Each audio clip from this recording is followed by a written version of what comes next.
Being a lead designer at Lionhead is actually an interesting job because we have one of the industry design luminaries working here in Peter Molyneux. So I work very closely with Peter to define the game vision, and then I work specifically day to day on the team trying to bring those pillars and that vision to reality. And along the way I work pretty much several times a week with Peter reviewing the game, talking about the game, and trying to execute on both what we want to do and what he is encouraging us to do. You're still going to be a hero. You're still going to have swords, you're still going to have guns, you're still going to have magic. But this time you're going to be leading a country as well as that. We're not going to make it easy for you though. There are going to be challenges in your rule. Like many of us have seen, the leaders that we elect in today's world often age badly in the first couple of weeks when they realise the enormity of the problem that they're taking on. We have always been a game that tries to be fairly accessible and something that hits a broader audience. So with Fable 3, what we're doing is keeping that foremost when we're thinking about building it. But those that are long-term Fable fans won't be disappointed. Everything that they've loved about the Fable franchise will still be there.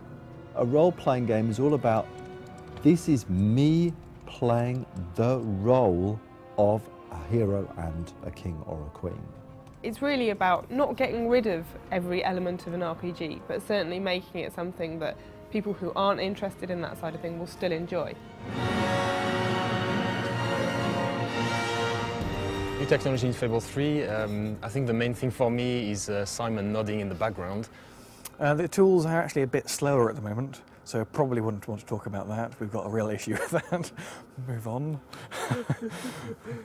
Obviously, with Fable 2, we had a stable code base to work from, so we've mostly been working on new cool things to go and put into the game. One of the things that people have come to expect from Fable is innovation. And in Fable 3, we've really pushed the boat out. We've totally looked at the morph system, thrown it all away, and started again. And the first thing that we've got is something called extreme morphs. Now, these extreme morphs are on an expression. So you're walking along and someone just upsets you. You can press this expression and out of your back appears these huge angel wings.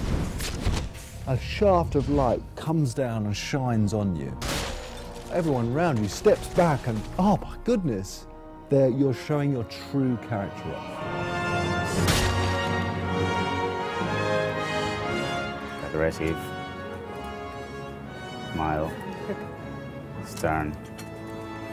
We've got hot syncing in the tools now, so all the artists can edit a texture and pop it into the game immediately just by hitting a button, and it never fails, obviously. Can I redo that bit? Never works. Never works. That's a Freudian slip. There's another thing which I think we could use for morphing, which is really interesting, which I've never seen before. And that is the weapon that you use. Why not have weapons change as you use them, that adapt themselves visually to your combat style and to your alignment? So imagine, how do you make the evil sword of ages? You make it by using it in an evil way. And as you use it, as you kill innocent victims, so you will see it glow and drip with blood all the time. I want everybody in the world to have unique weapons. As we teach you our new way of doing weapon customization, we need to think about how we teach that to the player, making sure that every facet of it makes sense, is clear, is understandable, isn't too complicated, but is deep enough, and all of that is very hard, very challenging, but it's also very fun. More excitingly is with the lighting system. In Fable 2, I think, to generate the lighting for all the levels took a bank of 6 very, very powerful machines, 7 days to generate all the lighting for everything. Today we've got a bank of 1 machine which generates all the levels in 5 hours, which is a lot better. We've also been looking at how you express yourself, and we're giving you the ability to touch things. Now this may sound strange, but imagine this, being able to reach out and touch your girlfriend in the game, being able to hold, persuade, pull, push, all that can be done dynamically. There is a fantastic amount of fighting and great combat and a really swift, pacey storyline, which is really engaging and really snappy. Fable 3 is going to be a damn good adventure.